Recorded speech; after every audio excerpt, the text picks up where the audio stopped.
Wow, dark chocolate. ఇలానే మీరు అనుకుంటున్నారా? అయితే మీరు పప్పులో కాలేసినట్టేనండి.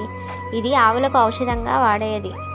దీన్ని తయారు చేసుకోవడానికి ముందుగా నల్ల బెల్లం, కొద్దిగా వాము, అల్లం పేస్ట్, వెల్లుల్లి పేస్ట్ ఉండాలి. ముందుగా మనం నల్ల బెల్లాన్ని ఒక బౌల్లో వేసుకొని మెత్తగా దంచుకోవాలి.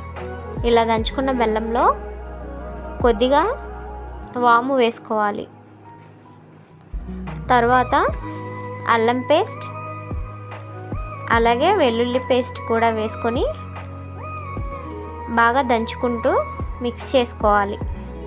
ఇలా కలుపుతూ ఉంటే మనకి ఇక్కడ చూపిస్తున్న విధంగా వస్తుంది. ఇలా వచ్చాక మనం ప్లేట్లలో కానీ లేదంటే గిన్నెల్లో కానీ వేసుకొని ఆవులకి తినిపించామంటే చాలా చక్కగా తింటాయి. వీడియో నచ్చితే లైక్ చేయండి.